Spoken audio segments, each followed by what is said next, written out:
B-1B 2대가 오늘 한반도로 출격해 북한 미사일 파괴 훈련을 했습니다. 북한 김정은은 미사일 개발 주역을 앞세워 평양에서 시가 행진을 했습니다. 오늘 밤 비구름이 다시 강해져 짧은 시간 강하게 쏟아붓는 게릴라성 호우가 우려됩니다. 올해 첫 온열 사망자가 나온 제주는 나흘째 폭염특보가 이어지고 있습니다. 서울시내 문화재들이 흡연 장소로 전락했습니다. 서울시 기념물인 이곳 광통관은 흡연자들이 벌인 담배꽁초 때문에 아예 재떨이까지 설치했습니다. 서울시는 인력 부족을 이유로 사실상 단속도 포기했습니다. 시청자 여러분 안녕하십니까? 이 새롭게 시작하는 주말 종합뉴스 7입니다. 북한의 대륙간 탄도미사일 발사로 우리가 결국 북한 문제 해결에 운전대를 잡고 가긴 힘든 상황이 되어버렸습니다.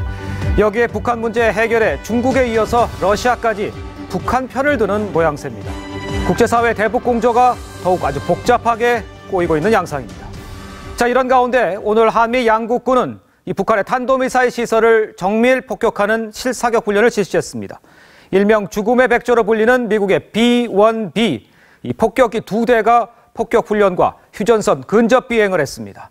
강력한 경고의 메시지입니다. 첫 소식 김남성 기자가 보도합니다. 죽음의 백조로 불리는 B-1B 폭격기 2대가 한반도 상공에 출격했습니다. 미 공군의 F-16 전투기, 우리 공군의 F-15K 전투기가 죽음의 백조를 호위합니다. B-1B 폭격기의 임무는 북한 핵심 시설 정밀 타격입니다. 강원도 사격장에서 이뤄진 실사격 훈련은 B-1B가 가상의 북 탄도미사일 발사대를 폭격하면 F-15K 전투기가 지하시설을 폭격하는 방식으로 이뤄졌습니다. B-1B가 폭탄을 투하하는 장면도 처음으로 공개됐습니다. B-1B는 최대 60톤의 폭탄을 실을 수 있어 한 번 뜨면 평양을 초토화할 수 있습니다. 미국의 의지이자 또 우리의 요청이기도 하고요. 정례적으로 전개를 해서 그래서 이러한 북한의 위협이나 이런 부분에 대해서 경고를 해야 되는 것이. 특히 이번에는 B-1B 편대가 군사 분계선까지 근접 비행하며 무력 시위를 한 뒤 괌으로 돌아갔습니다. 한미양군은 지난 5일엔 우리 단거리 탄도미사일 현무 EA와 미-8군의 에이테킴스 지대지 미사일을 동시 발사했습니다. TV조선 김남성입니다. 자, 지금 보셨습니다만 그 죽음의 백조가 무력 시위를 하는 이 상황인데 이 북한 김정은은 대륙간 탄도미사일 시험 발사에 참여한 북한 과학자들을 버스에 태워서 퍼레이드를 하는 등 이 화성 14형 발사 성공 자축에 열을 올리고 있습니다. 어제는 평양 중인 수십만 명을 동원해서 축하 자리를 갔더니 이 오늘은 과학자들을 자신의 바로 옆자리에 세웠습니다. 최수영 기자 보도입니다. 버스 행렬이 평양 시내로 들어섭니다. 나흘 전 대륙간 탄도미사일 화성 14형 시험 발사에 참여한 국방 과학자들이 타고 있습니다. 수십만 명의 평양 주민들은 붉은 깃발을 흔들며 환호합니다. 태경상 독재사변들을 윤리어 창조해 나가고 있는 저들을 어떻게 무슨 말로 축하해줘야 할지 모르겠습니다. 북한은 화성 14형이 미국의 심장부를 노린 미사일이라고 재차 강조했습니다. 화성 14형 시험 발사를 단번에 성공시켜 미제의 거만한 면상을 보기 좋게 후려갈긴 김일성 23주기를 맞아 핵 미사일 개발에 대한 의지도 강조했습니다. 미제가 흉기를 들고 무릎을 완전히 꿇을 때까지 우리식의 유력한 주체 무기들을 계속 개발해내면서 오늘 금수산 태양궁전에서 김정은의 옆자리엔 당과 군의 2인자인 최룡해와 황병서가 아닌 낯선 인물들이 서 있습니다. 김정식 당 군수공업부 부부장과 장창하 국방과학원 원장 등 미사일 개발에 투입된 인물들입니다. 미사일 개발 주역들을 앞세워 연일 대규모 선전전을 펼치고 있는 겁니다. TV조선 최수용입니다.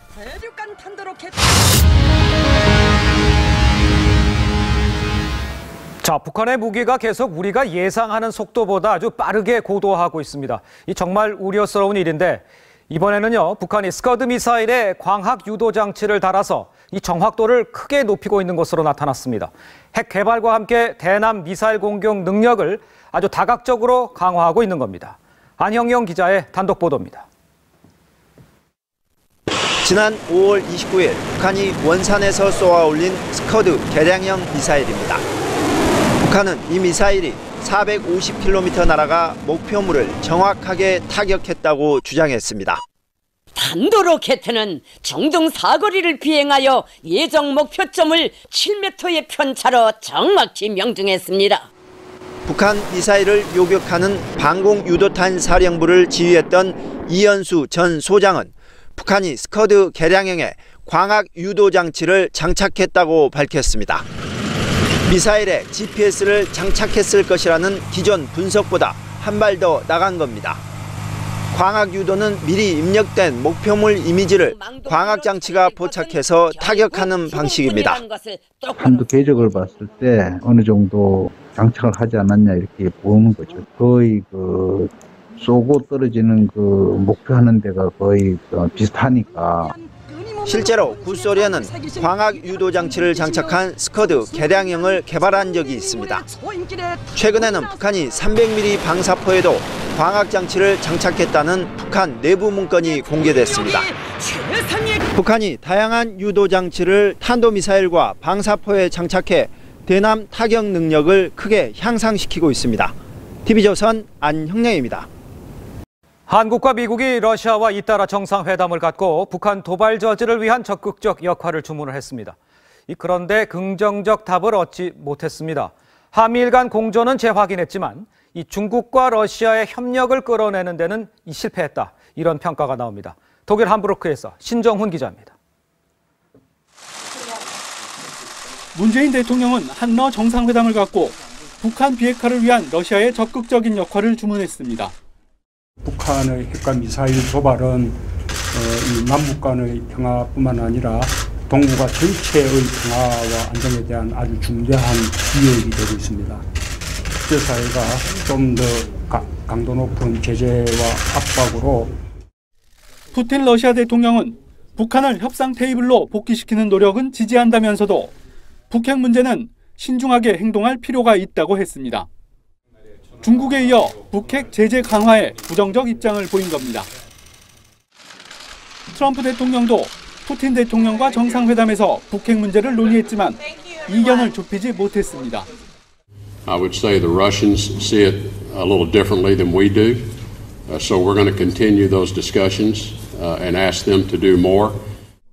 앞서 러시아는 유엔 안보리 대북 규탄 성명 채택도 무산시켰습니다. 어제 G20 정상회의에서 각국 정상들은 북한에 대한 유엔 안보리의 적절한 조치를 희망했습니다. 문 대통령은 이번 G20 정상회의에서 대북 조치에 대한 각국 정상의 공감을 이끌어내고 한미일 간 북핵 공조도 다졌습니다. 하지만 중국과 러시아 설득이라는 과제를 남겼습니다. 함부르크에서 TV조선 신정훈입니다.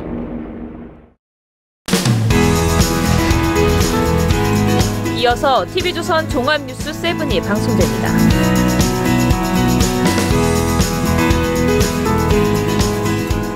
에너지를 쓰던 자동차가 수소로 에너지를 만드는 시대로 현대자동차.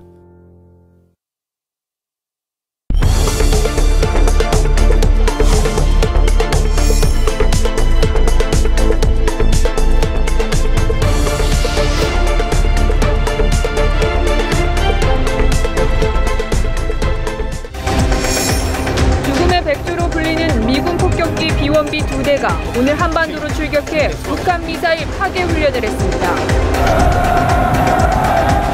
북한 김정은은 미사일 개발 주역을 앞세워 평양에서 시가 행진을 했습니다. 오늘 밤 비구름이 다시 강해져 짧은 시간 강하게 쏟아붓는 게릴라성 호우가 우려됩니다. 올해 첫 온열 사망자가 나온 제주는 나흘째 폭염특보가 이어지고 있습니다. 서울시내 문화재들이 흡연 장소로 전락했습니다. 서울시 기념물인 이곳 광통관은 흡연자들이 벌인 담배꽁초 때문에 아예 재떨이까지 설치했습니다. 서울시는 인력 부족을 이유로 사실상 단속도 포기했습니다. 시청자 여러분 안녕하십니까? 새롭게 시작하는 주말 종합뉴스 7입니다. 북한의 대륙간 탄도미사일 발사로 우리가 결국 북한 문제 해결에 운전대를 잡고 가긴 힘든 상황이 되어버렸습니다. 여기에 북한 문제 해결에 중국에 이어서 러시아까지 북한 편을 드는 모양새입니다. 국제사회 대북 공조가 더욱 아주 복잡하게 꼬이고 있는 양상입니다. 자, 이런 가운데 오늘 한미 양국군은 이 북한의 탄도미사일 시설을 정밀 폭격하는 실사격 훈련을 실시했습니다. 일명 죽음의 백조로 불리는 미국의 B-1B, 이 폭격기 2대가 폭격 훈련과 휴전선 근접 비행을 했습니다. 강력한 경고의 메시지입니다. 첫 소식 김남성 기자가 보도합니다. 죽음의 백조로 불리는 B-1B 폭격기 2대가 한반도 상공에 출격했습니다. 미 공군의 F-16 전투기, 우리 공군의 F-15K 전투기가 죽음의 백조를 호위합니다. B-1B 폭격기의 임무는 북한 핵심 시설 정밀 타격입니다. 강원도 사격장에서 이뤄진 실사격 훈련은 B-1B가 가상의 북 탄도미사일 발사대를 폭격하면 F-15K 전투기가 지하시설을 폭격하는 방식으로 이뤄졌습니다. B-1B가 폭탄을 투하하는 장면도 처음으로 공개됐습니다. B-1B는 최대 60톤의 폭탄을 실을 수 있어 한 번 뜨면 평양을 초토화할 수 있습니다. 미국의 의지이자 또 우리의 요청이기도 하고요. 정례적으로 전개를 해서 그래서 이러한 북한의 위협이나 이런 부분에 대해서 경고를 해야 되는 것이. 특히 이번에는 B-1B 편대가 군사 분계선까지 근접 비행하며 무력 시위를 한 뒤 괌으로 돌아갔습니다. 한미양군은 지난 5일엔 우리 단거리 탄도미사일 현무 EA와 미-8군의 에이테킴스 지대지 미사일을 동시 발사했습니다. TV조선 김남성입니다. 자, 지금 보셨습니다만 그 죽음의 백조가 무력 시위를 하는 이 상황인데 이 북한 김정은은 대륙간 탄도미사일 시험 발사에 참여한 북한 과학자들을 버스에 태워서 퍼레이드를 하는 등 이 화성 14형 발사 성공 자축에 열을 올리고 있습니다. 어제는 평양 중인 수십만 명을 동원해서 축하 자리를 갔더니 이 오늘은 과학자들을 자신의 바로 옆자리에 세웠습니다. 최수영 기자 보도합니다. 미국의 심장 버스 행렬이 평양 시내로 들어섭니다. 나흘 전 대륙간 탄도미사일 화성 14형 시험 발사에 참여한 국방 과학자들이 타고 있습니다. 수십만 명의 평양 주민들은 붉은 깃발을 흔들며 환호합니다. 태경상 특대사변들을 윤리어 창조해 나가고 있는 저들을 어떻게 무슨 말로 축하해줘야 할지 모르겠습니다. 북한은 화성 14형이 미국의 심장부를 노린 미사일이라고 재차 강조했습니다. 화성 14형 시험 발사를 단번에 성공시켜 미제의 거만한 면상을 보기 좋게 후려갈긴 김일성 23주기를 맞아 핵 미사일 개발에 대한 의지도 강조했습니다. 미제가 흰기를 들고 무릎을 완전히 꿇을 때까지 우리식의 유력한 주체 무기들을 계속 개발해내면서 오늘 금수산 태양궁전에서 김정은의 옆자리엔 당과 군의 2인자인 최룡해와 황병서가 아닌 낯선 인물들이 서 있습니다.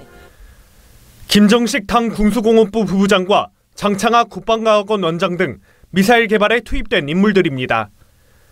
미사일 개발 주역들을 앞세워 연일 대규모 선전전을 펼치고 있는 겁니다. TV조선 최수용입니다.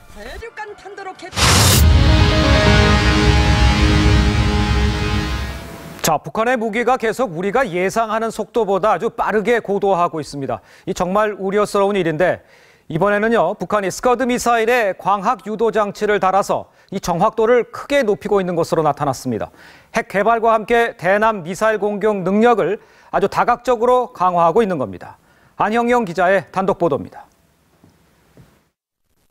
지난 5월 29일 북한이 원산에서 쏘아 올린 스커드 개량형 미사일입니다. 북한은 이 미사일이 450km 날아가 목표물을 정확하게 타격했다고 주장했습니다. 탄도 로켓은 정동 사거리를 비행하여 예정 목표점을 7m의 편차로 정확히 명중했습니다. 북한 미사일을 요격하는 방공유도탄 사령부를 지휘했던 이현수 전 소장은 북한이 스커드 개량형에 광학 유도 장치를 장착했다고 밝혔습니다. 미사일에 GPS를 장착했을 것이라는 기존 분석보다 한 발 더 나간 겁니다. 광학 유도는 미리 입력된 목표물 이미지를 광학 장치가 포착해서 타격하는 방식입니다. 한두 궤적을 봤을 때 어느 정도 장착을 하지 않았냐 이렇게 보는 거죠. 거의 쏘고 떨어지는 목표하는 데가 거의 비슷하니까. 실제로 구소련은 광학 유도 장치를 장착한 스커드 개량형을 개발한 적이 있습니다. 최근에는 북한이 300mm 방사포에도 광학 장치를 장착했다는 북한 내부 문건이 공개됐습니다.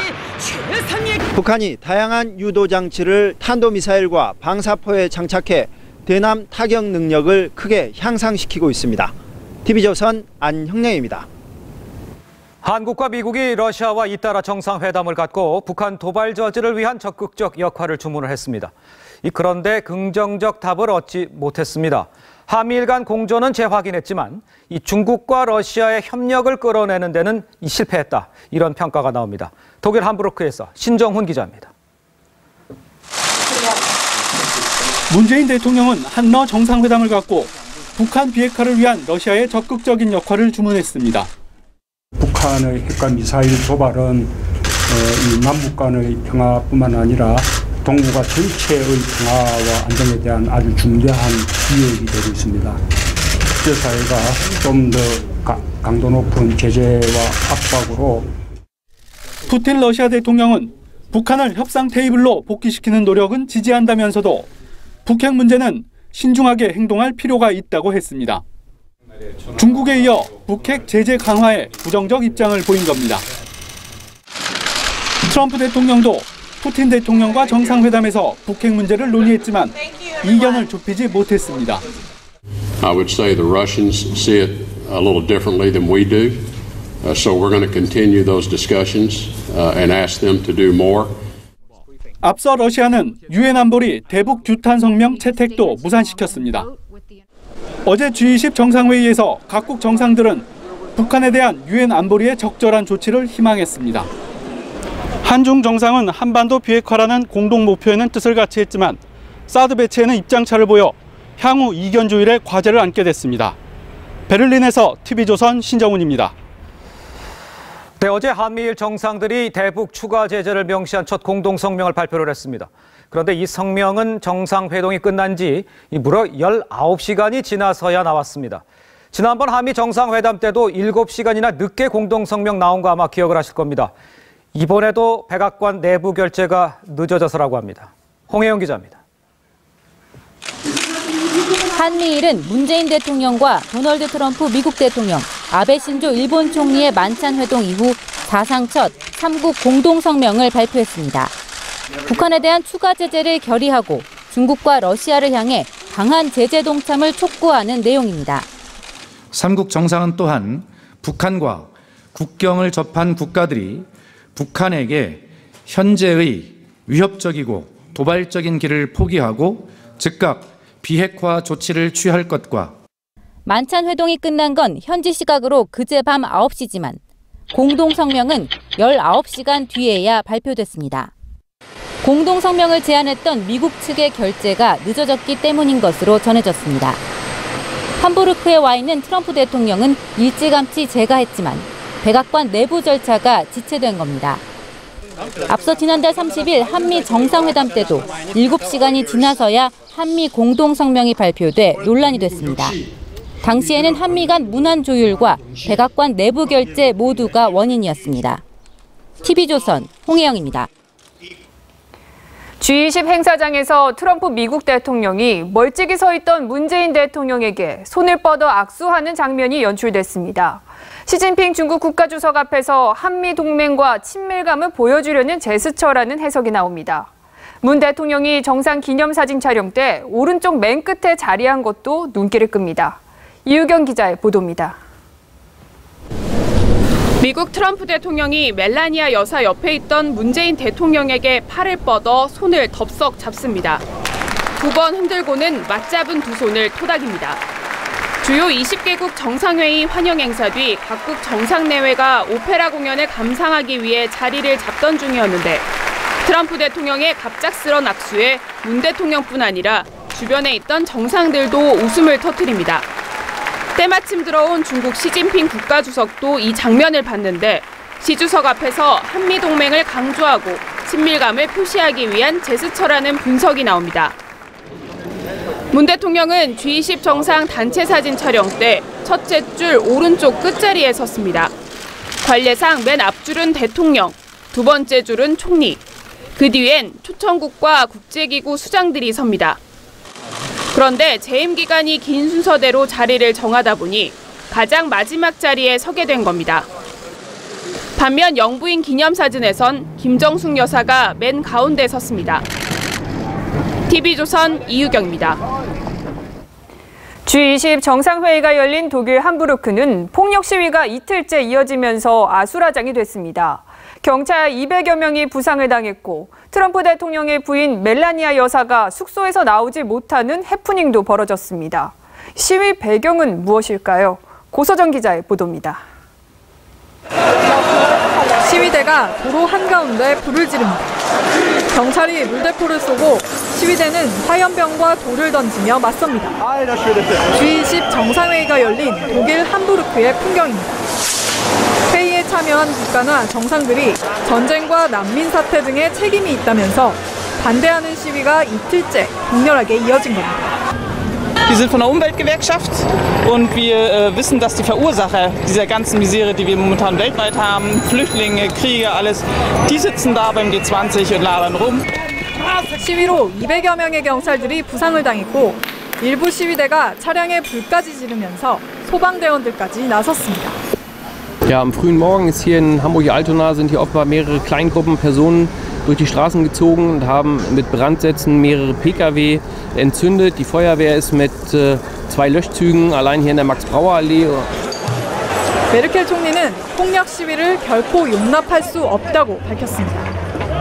Menschen sich selbst in Gefahr, sie bringen Polizistinnen und Polizisten, Sicherheitskräfte in Gefahr, Anwohner und Bewohner in Gefahr und deshalb ist das nicht zu akzeptieren. 시위대가 주요 도로를 막아서면서 트럼프 미 대통령의 부인 멜라니아 여사가 숙소인 함부르크시 영빈관에서 한참 동안 나오지 못하는 소동이 벌어지기도 했습니다. TV조선 고서정입니다. 네, 국민의당 제보 조작 사건 소식입니다. 제보를 조작한 이유미 씨가 폭로 이후에 이준서 전 최고위원에게 사실상 제보자가 없는 거나 마찬가지라고 말한 것으로 확인이 됐습니다. 나중에 조작 사실을 알 수 있었을 거란 얘기입니다.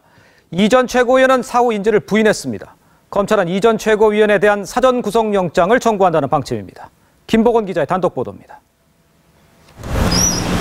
이유미 씨는 어제 이준서 전 최고위원과의 검찰 대질 조사에서 국민의당의 제보 폭로 이후 이 전 최고위원에게 사실상 제보자가 없는 것이나 마찬가지라고 말했다고 진술했습니다. 이 전 최고위원이 폭로 이후엔 조작 사실을 파악할 수 있었을 거라는 얘기입니다. 그러나 이 전 최고위원은 그런 말을 들은 적이 없다며 사후에도 조작 사실을 알지 못했다고 맞선 것으로 전해집니다. 마지막으로 하실 말씀 있으신가요? 성실히 조사에 임했으니까요. 다만 이 씨는 이 전 최고위원이 사전엔 조작 사실을 알지 못했다고 진술한 것으로 전해졌습니다. 검찰은 이 전 최고위원이 제보 조작 사실을 나중에 알고도 당의 추가 의혹 제기를 막지 않았다면 부작위에 의한 허위 사실 유포 혐의를 적용할 수 있다고 보고 있습니다. 검찰은 금년간 이 전 최고위원에 대한 사전 구속영장을 청구하기로 했습니다. 국민의당은 검찰이 대질 조사 과정을 녹음하지 않고 이준서의 유리한 진술을 조서에서 뺐다며 편파 수사를 주장했습니다. TV조선 김보건입니다. 이현재 자유한국당 의원이 피의자 신분으로 검찰에 소환됐습니다. 지인의 업체가 수주할 수 있도록 이 부정청탁을 한 혐의를 받고 있습니다. 최원영 기자입니다. 자유한국당 이현재 의원의 소환은 오늘이 3번째입니다. 검찰은 이 의원이 2013년부터 2015년까지 SK건설의 12억 원대 공사를 지인 A씨 관련 업체가 수주할 수 있도록 청탁한 혐의가 있다고 보고 있습니다. A씨는 18대 국회의원 선거 당시 후원의 사무국장을 지낸 인물입니다. 검찰은 이 의원에게 제3자 뇌물수수 혐의를 적용해 피의자 신분으로 조사하고 있습니다. 검찰은 지난해 12월 이 의원의 지역구 사무실 등을 압수수색해 증거를 확보한 것으로 알려졌습니다. 또 이 의원을 피의자 신분으로 불러 2차례 조사했습니다. 이 의원 측은 정당한 의정활동이었다며 혐의를 부인했습니다. 이 의원은 산업자원부 출신의 재선 의원입니다. 현재 한국당 정책위의장을 맡고 있습니다. TV조선 최원영입니다. 자, 지금 국회가 파행을 거듭하고 있는 상황이죠. 그런데 국토교통위원회 소속 여야 의원 10여 명이요. 다음 주에 일주일간 러시아와 몽골로 해외 출장을 갑니다. 시베리아 횡단철도를 한반도 연결 사업을 논의하기 위해서라는데 시기가 적절치 않다 이런 지적 나옵니다. 최승현 기자의 단독 보도입니다. 국토교통위원회 소속 여야 의원 10여 명이 12일부터 일주일간 러시아와 몽골을 방문합니다. 이들은 몽골을 통해 러시아 이르쿠츠크로 간 뒤 러시아 하원 국토교통위원장과 한러 철도 협력 방안을 논의할 예정입니다.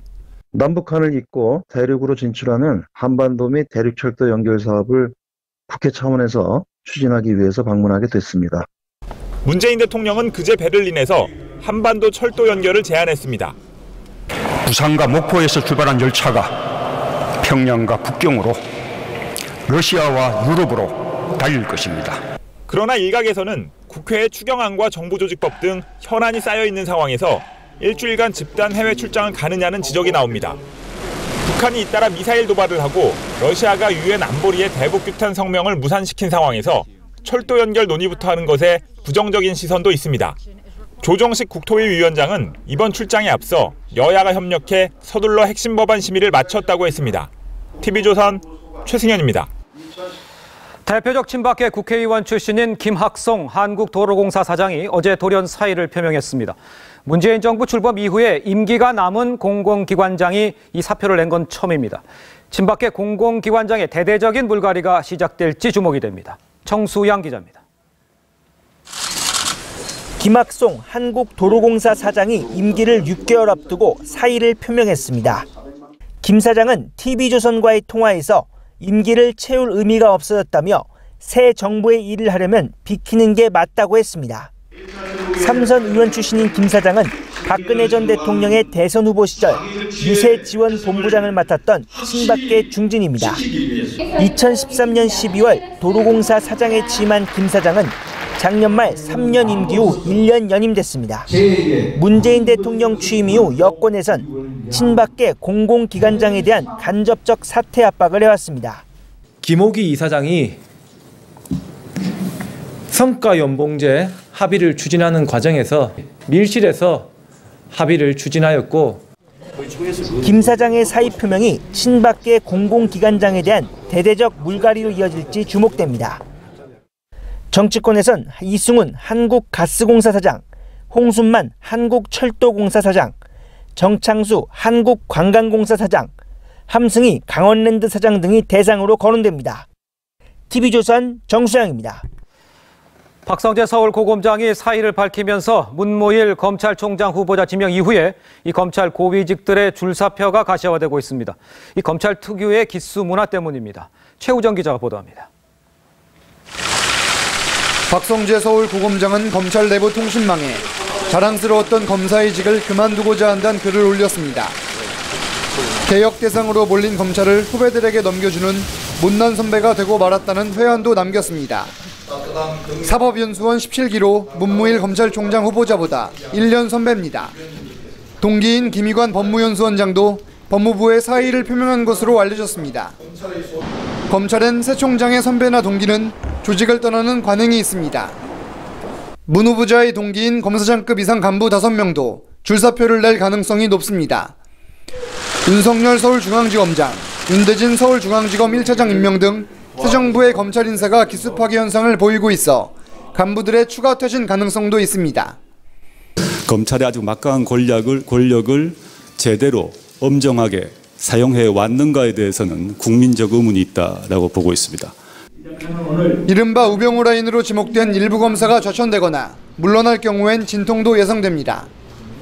지난 5월 물러난 김수남 전 검찰총장은 나만이 정의롭다는 생각을 경계해야 한다며 현 상황을 우회적으로 비판하기도 했습니다. TV조선 최우정입니다.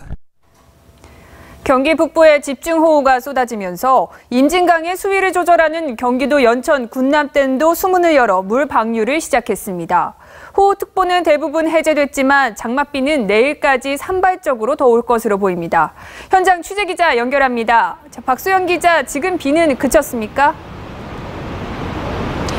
네, 비는 그쳤지만 상류에서 물이 불어나 이곳 오후 2시부터 군남댐의 수문을 개방했습니다. 군남댐의 만수위는 40m로 아직은 여유가 있는 상황이지만 상류의 필승교 수위가 관심 단계를 넘어가면서 미리 물을 빼놓자는 차원입니다.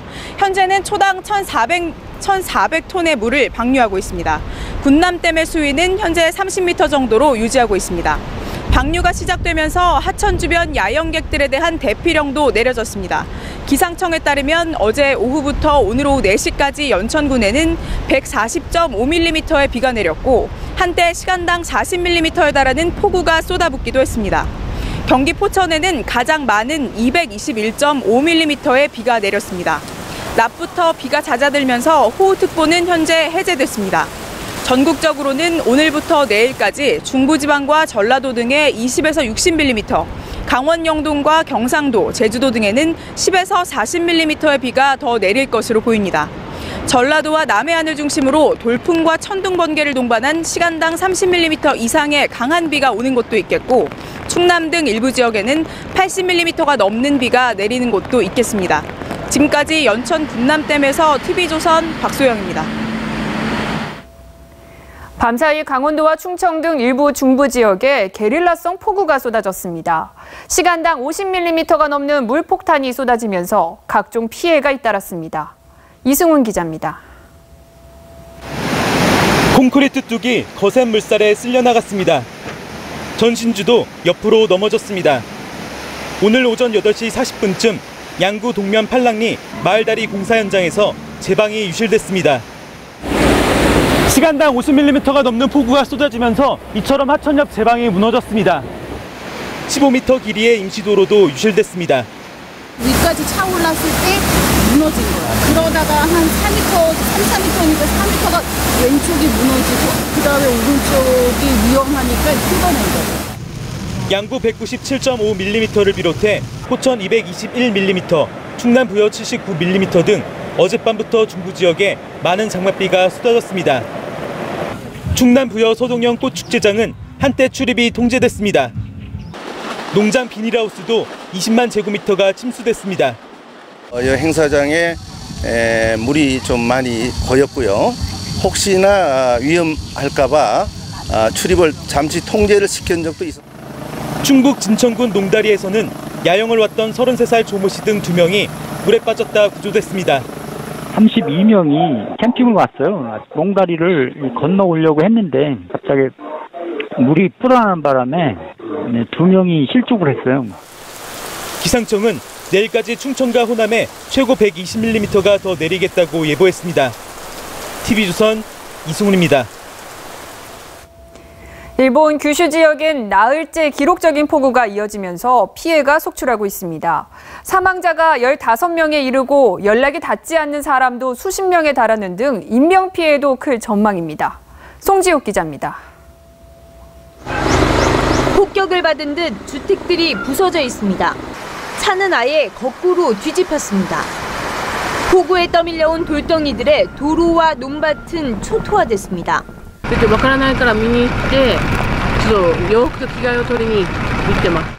산사태로 떠내려온 나무와 흙을 퍼내보지만 역부족입니다. 구조대원들이 빗속에서 수습한 시신을 하나둘 옮깁니다. 実際自分たちのところでこういう災害が起きたということは本当に大変だなっていうのがですね、というのが今までこういう災害なかったんですよ。 지난 5일부터 계속된 일본 규슈 지방의 기록적인 폭우로 사망자는 15명으로 늘어났습니다. 특히 사흘간 비만 600mm 넘게 쏟아진 후쿠오카 아사쿠라시에선 할머니와 딸, 1살 배기 손녀 등 일가족 3명이 대피하지 못해 숨진 채 발견되는 등 피해가 속출했습니다. 아직 행방불명인 주민만 20여 명에 이른다고 현지 언론들은 보도하고 있습니다. 일본 정부는 자위대까지 동원하는 등 구조대 7,800여 명을 투입해 안간힘을 쓰고 있습니다. 하지만 폭우로 도로가 끊겨 접근조차 어려운 경우가 많아 전체 피해 규모를 파악하는 데에만 많은 시간이 걸릴 전망입니다. TV조선 송지욱입니다. 4년 전 미국 샌프란시스코 공항에서 발생한 아시아나 항공기 착륙 사고 기억하실 겁니다. 당시 200명에 가까운 사상자가 발생했는데요. 사고와 탈출 상황이 자세히 담긴 영상이 처음으로 공개됐습니다. 최연희 기자입니다. 활주로 방향으로 내려오던 비행기 한 대가 방파제와 충돌합니다. 순식간에 연기가 피어오르는 비행기는 중심을 못 잡고 미끄러집니다. 사고가 난 지 90초 뒤 비상 탈출용 미끄럼틀이 펼쳐지자 승객들이 하나둘 따라 내려옵니다. 3분이 지나서는 소방차가 도착해 진화에 나섭니다. 4년 전인 2013년 3명이 숨지고 180여 명이 다친 아시아나 항공기 착륙 사고 당시 모습입니다. 47분 길이의 이 영상은 공항 관제탑 CCTV에서 촬영된 것으로 알려졌습니다. 사고 전체 모습이 외부에 공개된 건 이번이 처음입니다. When we had arrived on scene, the chutes had already been deployed, and we observed multiple numbers of people coming down the chutes and actually walking to their safety, which was a good thing. 미국 연방교통안전위원회는 사망자 수가 적었다는 건 놀라운 일이라며 조치가 신속했음을 알 수 있다고 밝혔습니다. 하지만 일부 항공사고 전문가들은 사고 직후 곧바로 미끄럼틀이 펼쳐졌어야 했다고 지적했습니다. TV조선 최원입니다. 삼성전자 이재용 부회장 재판부가 최순실의 딸 정유라 씨를 증인으로 채택을 했습니다. 그런데 정 씨는 출석을 거부했습니다. 서주민 기자입니다. 정유라 씨 측 이경재 변호사는 검찰 수사 중인 상태에서 특검에서 증인으로 나오라고 신청한 것은 정도가 아니라고 했습니다.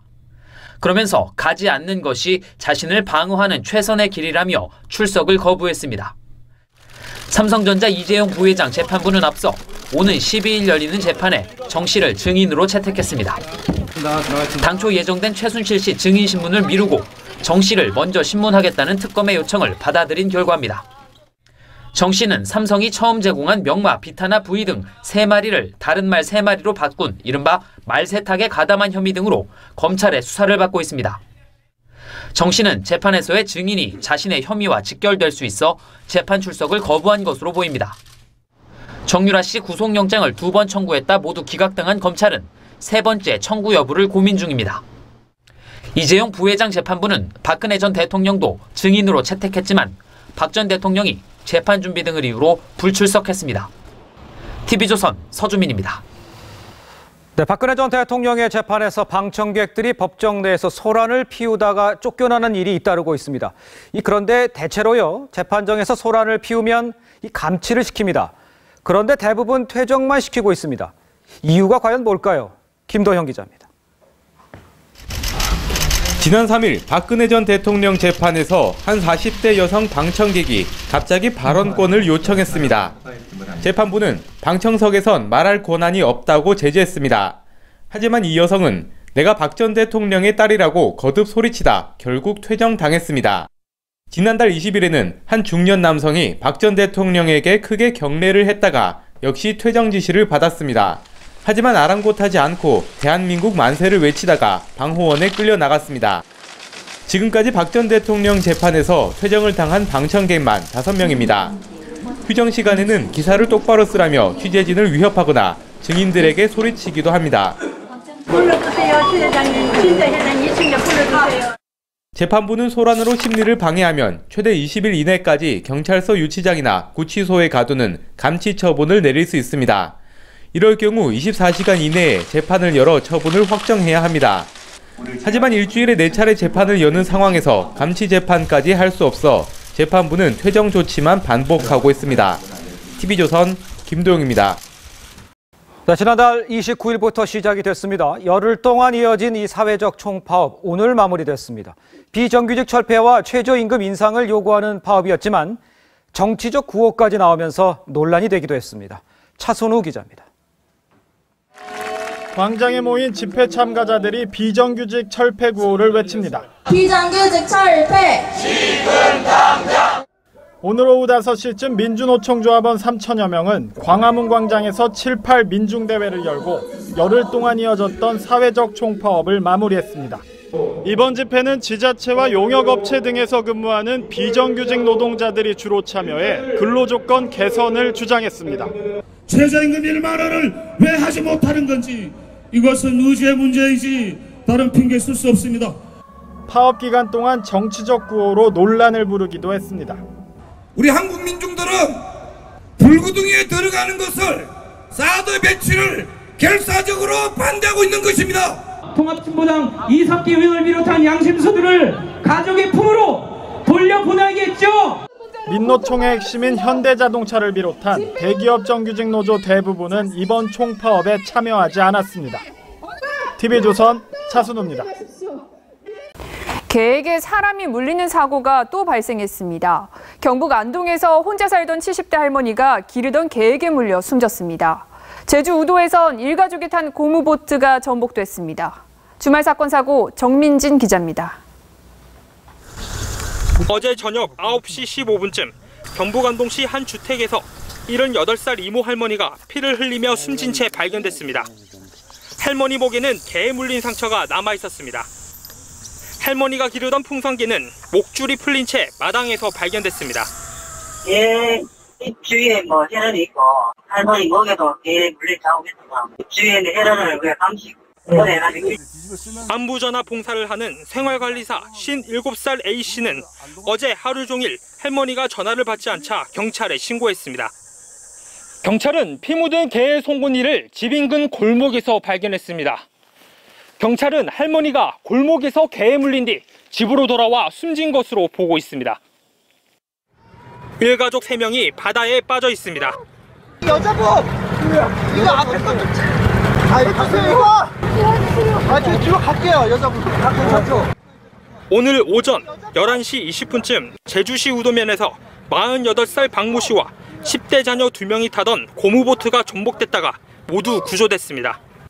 박 씨는 물놀이를 하던 중 아들이 물에 빠져 구하려다가 보트가 뒤집어졌다고 설명했습니다. TV조선 정민진입니다. 햄버거병 파문으로 햄버거 공포증이 확산될 조짐에 햄버거 업체들이 노심초사입니다. 당장 큰 영향이 없더라도 장기적으로 매출에 영향을 줄까 걱정입니다. 최윤정 기자입니다. 서울의 한 수제버거 체인점. 평소 가족 단위 고객으로 붐빌 주말 오후 시간인데 손님을 찾아보기 힘듭니다. 맥도날드와 패티 제조 방식이 다르다며 선을 긋지만 벌써부터 매장 방문객이 줄어들어 걱정입니다. 가족 단위 고객도 지난주에 비해서 확연히 줄었고 물론 지켜봐야겠지만 매출액도 50%가량 줄어들었습니다. 대기업의 햄버거 업체도 고민입니다. 6월 여름 시즌부터 매장 조사와 위생 검사를 의례적으로 실시하지만 이번 사태로 조리 관리를 더 강화하고 추이를 지켜보겠다는 입장입니다. 아무래도 이제 같은 업계다 보니까는 좀 영향이 없을 수는 없겠죠. 근데 이제 그걸 저희가 어떻게 고객님들한테 설명을 드리고 수 있느냐. 당사자인 맥도날드는 조사에 성실히 임하겠다며 파문이 확산되지 않길 바랍니다. 저희 제품 때문에 그렇다라고 말씀은 하시지만 사실 밝혀진 건 아니기 때문에 그래서 저희가 조사에도 성실히 임하겠다고 밝혀드렸던 게 그런 이유 때문이고요. 최근 물의를 빚은 피자와 치킨 등의 여파에 햄버거 사태까지 불거져 외식업체 전반의 매출 감소 우려도 커지고 있습니다. TV조선 최윤정입니다. 서울 시내 문화재가 흡연 장소로 전락하고 있습니다. 문화재 옆에서 아무렇지 않게 담배를 피우고 꽁초까지 버리는데요. 자치단체는 인력이 부족하다며 단속도 하지 않고 있습니다. 성민혁 기자가 현장 취재했습니다. 보물 142호인 서울 동묘입니다. 문화재 앞은 금연구역이지만 태연히 담배를 피웁니다. 돌담을 따라 담배꽁초가 수북합니다. 여기 문화재라서 매칭 안 되는 겁니다. 등록문화재 1호 한국전력 건물은 점심시간이면 흡연 장소로 변합니다. 서울시 기념물인 이곳 광통관은 흡연자들이 버린 담배꽁초 때문에 아예 재떨이까지 설치했습니다. 옆에서 청소를 해도 아랑곳하지 않습니다.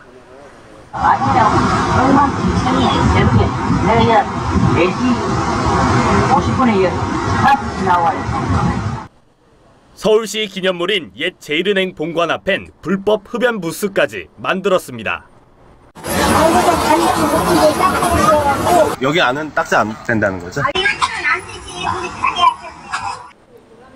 막무가내 흡연에 화재 위험도 제기됩니다. 고의성 방화보다는 아주 사소한 흡연이나 그다음에 실수 이런 것들에 의해서 대형 사고가 발생하기 때문에 서울시가 흡연 단속을 해야 하지만 엄두도 내지 못합니다. 이게 현실적으로 어려움이 있습니다. 그러니까 아까 말씀하신 것처럼 표시를 정확하게 해야 되고 예를 해서 단속 요원도 어마어마하게 이제 채용을 해야 되는 거죠. 서울에 있는 문화재는 1,600개가 넘습니다. TV조선 성민혁입니다. 네, 요즘 집배원들의 업무가 과중하다 이런 이야기들 아주 많습니다. 그래서 집배원들의 근무 실태를 좀 파악을 해봤더니 이 시속 7km 이상의 아주 빠른 속도로 12시간 이상을 쉬지 않고 거의 뛰다시피 하는 운동량을 나타냈습니다. 집배원들의 과로사가 잇따르는 이유 다 있었습니다. 이일주 기자입니다. 20년 경력의 집배원 최헌정 씨. 하루 1,000통 이상의 우편물을 배달하기 위해 새벽부터 12시간 이상을 뛰다시피 다닙니다. 최 씨의 대사량과 심박수를 측정해봤습니다. 분당 약 7kcal, 1시간에 417kcal를 소모했고 평균 심박수는 109가 나왔습니다. 산재추방연합이 10명의 집배원을 하루 12시간씩 반복 측정한 결과도 비슷했습니다. 시간당 400kcal를 소모하기 위해서는 체중 70kg의 남성이 시속 7.5km의 속도로 달려야 합니다. 8시간 이상 노동할 경우 중간 휴식으로 분당 5kcal, 시간당 300kcal를 넘지 않도록 해야 합니다. 7.0이면 20분 일하고 40분 쉬어라는 겁니다. 그럼 실질적으로 이 정도 피로한 상태에서 계속 하다 보면 결국 심장혈관에 무리가 갈 수 있는데 실제 2013년부터 올해 6월까지 70명의 집배원이 숨졌습니다. 그중 15명의 사망 원인이 뇌 심혈관 질환이었습니다. 뭐 등기 하나 배달하는데 몇 초, 뭐 편지 배달하면 몇 초, 이런 걸 만드는 저희들 기계가 아니잖아요.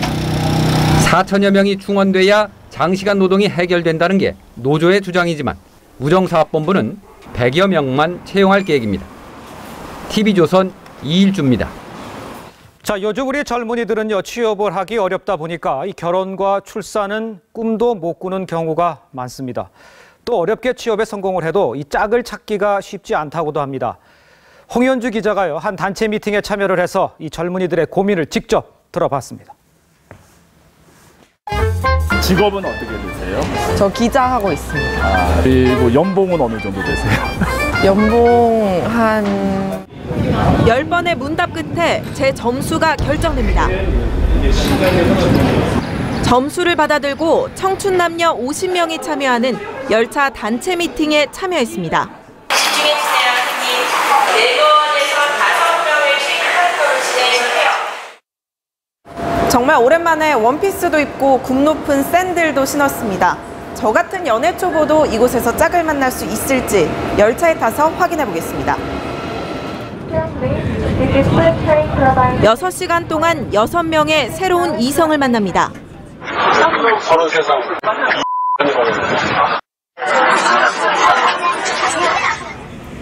대부분 남녀는 절박합니다. 공기가 꽉 찼으니까 넘었으니까 폭풍 같이 탈퇴하자고 공원이 돼서. 엄마가 이번에 혼자 들어오지 말랬는데. 하지만 세상이 도와주지 않습니다. 7시에서 8시 사이야. 할때 시간에 40분. 부장님이 어떻게 퇴근을 기다리시답니다. 바로 해서 막 죽은 사람도 있고, 새벽 2-3시까지 일하고 내가 열심히 출근하고. 강한 인상을 줘 짝을 찾자면 겸손은 미덕이 아닙니다. 최근에 개발한 거는 이번에 잘 직접 뭐 얻어 걸려가지고. 미팅을 마친 남녀는 인터넷에서 서로의 직업과 연봉 등 이른바 조건을 확인할 수 있습니다. 이 과정에서 연결이 됐던 남녀가 헤어지기도 합니다. TV조선 홍현주입니다. 네, 오늘 놓치면 아쉬운 더하기 뉴스 시간입니다. 윤우리 기자 나와 있습니다. 안녕하세요. 네. 반갑습니다. 자, 더하기 뉴스 첫 번째 키워드부터 보겠습니다. 결례 친근감. 중국 왕이 외교 부장인데 뭐 결례인지 친감인지 좀 아리송한 행동을 한 모양이에요? 문재인 대통령이 이제 취임 이후 독일에서 처음으로 그 시진핑 주석과 만났죠. 그런데 영상을 한번 보시면요. 문 대통령은 회담장 우측편에 일렬로 기립한 중국 지도부와 차례로 악수를 하고 왕이 외교부장과도 악수를 하는데 예. 왕이 부장이 문 대통령의 팔을 제법 세게 칩니다. 예. 이를 두고서 네티즌들의 의견이 분분한데요.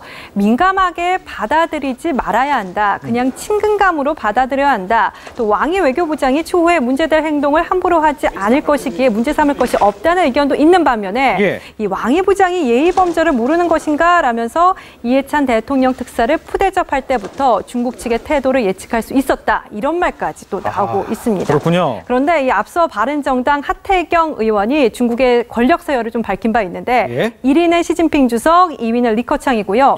왕위는 서열로 따지면 몇 위였을까요? 200위 안에 든다. 이렇게 지적한 바도 있습니다. 그렇다 그러면 좀 결례를 볼 수도 있을 것 같긴 하네요. 네. 자, 두 번째 키워드 보겠습니다. 시진핑의 표정. 시진핑 주석의 표정이 밝지 않은데 트럼프 대통령 때문입니까? 네, 앞서서 리포트가 좀 나오긴 했었는데 예. 앞뒤 상황을 조금 더 자세히 보시죠. 예. G20 정상회담이 열리는 독일 함부르크에서 각국 정상들이 우리 시각으로 오늘 새벽 외교로 고단한 하루를 클래식 콘서트로 마무리를 했는데요. 이 콘서트홀에서 트럼프 대통령이 굳이 손을 뻗어서 문 대통령에게 악수를 하면서 친근감을 표현했죠. 예. 특히 트럼프 대통령은 문 대통령과 손을 잡은 후에 슬며시 뒤를 돌아봐서 마치 시진핑 주석을 의식하는 듯한 모습을 보이기도 하는데요.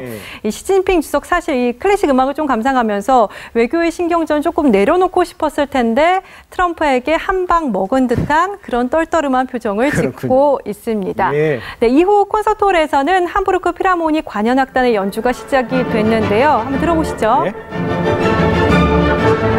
네, 귀에 익숙한 음악이시죠? 아시겠나요? 베토벤이긴 맞아요. 몇 번인지는 잘 모르겠어요. 네, 베토벤 9번 교향곡인데요. 마지막 악장은 환희의 송가로 알려져 있습니다. 이 곡은 G20 이 주최국인 독일 메르켈 총리가 직접 선곡한 것으로 인류애와 평화, 국제 이해에 대한 창가라는 것이 독일 정부의 설명입니다. 그렇군요. 자, 세 번째 키워드 보겠습니다.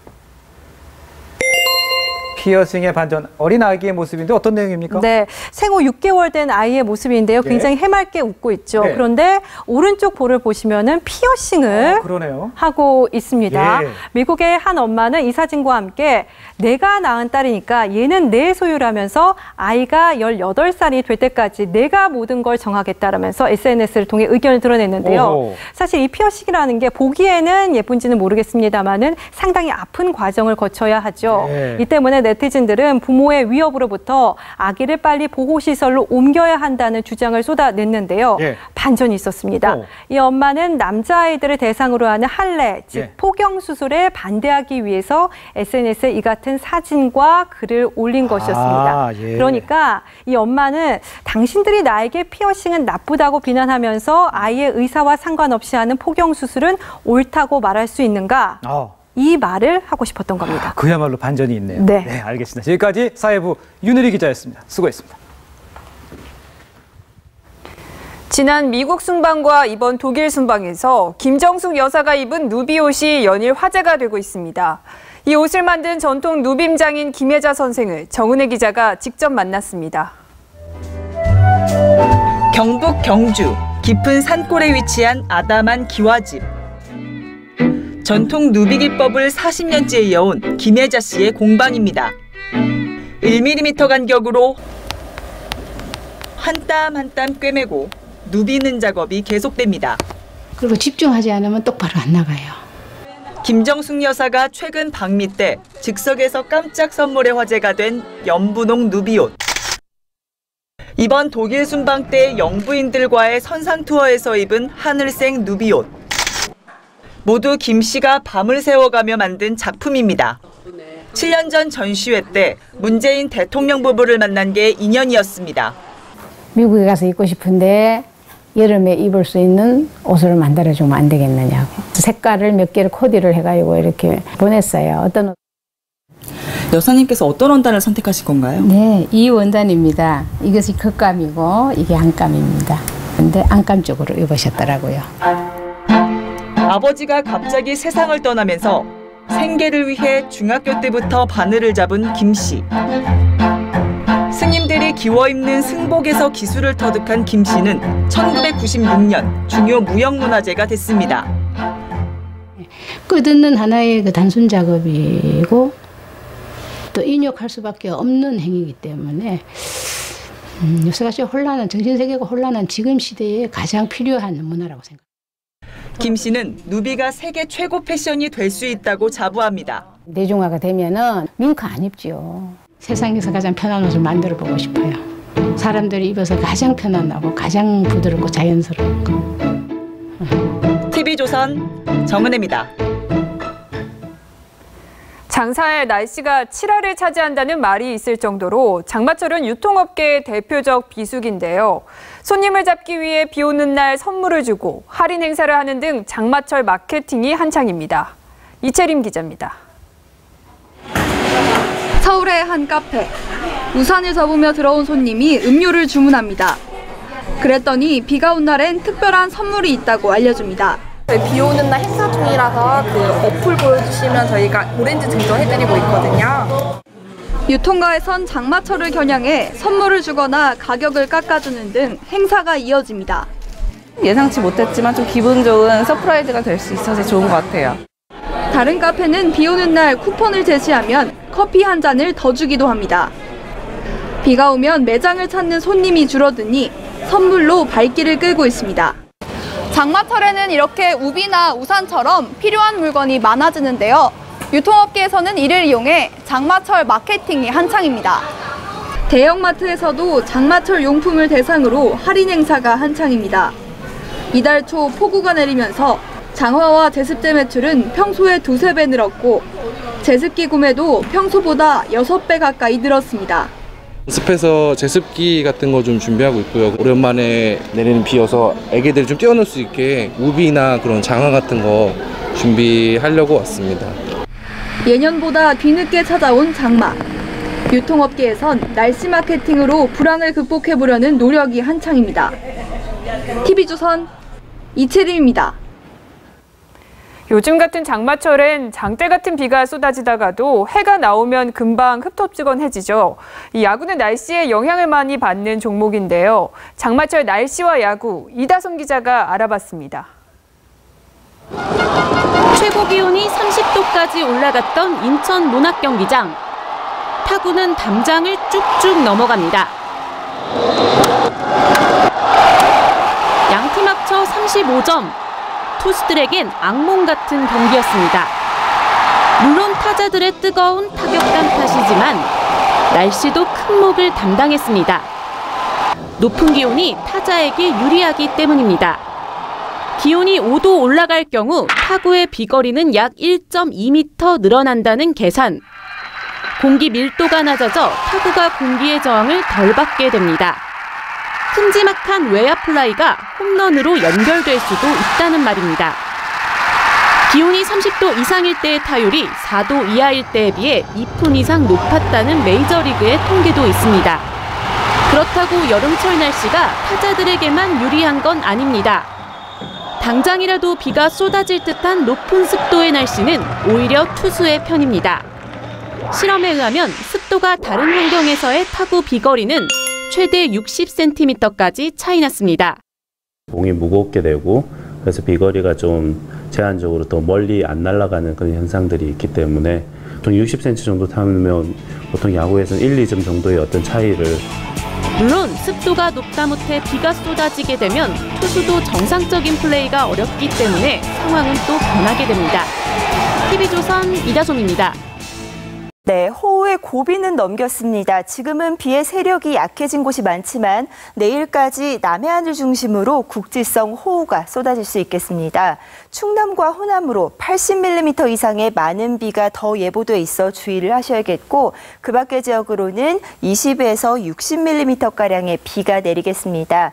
내일 낮 동안에는 비가 소강 상태를 보이는 곳이 많겠는데요. 하지만 다음 주 초반까지 전국이 장마의 영향권에 들면서 비가 내렸다 그치기를 반복하겠습니다. 오늘 밤 사이에도 곳곳에 열대야 현상이 나타나겠습니다. 이 열대야는 한낮의 무더위로 이어지겠는데요. 따라서 내일 낮 동안 30도를 웃도는 곳이 많겠습니다. 날씨 정보였습니다. 네, 오늘 죽음의 백조로 불리는 B1B 전략 폭격기가 북한의 코앞에서 무력 시위를 했습니다. 평양이 초토화될 수 있다는 걸 보여준 겁니다. 하지만 이런 보여주기식 이벤트에 과연 얼마나 위협을 느낄까 싶습니다. 더구나 중국과 러시아, 이 북한이 대륙간 탄도미사일 발사에 성공을 했는데도 김정은을 감싸고 돌고 있는 상황입니다. 당장은 한미일이 압박과 제재에 집중하는 아주 단호하고 일치된 모습이 필요합니다. 주말 종합뉴스 7 마칩니다. 저희는 내일 저녁 7시에 다시 찾아뵙겠습니다. 시청해주신 여러분 고맙습니다.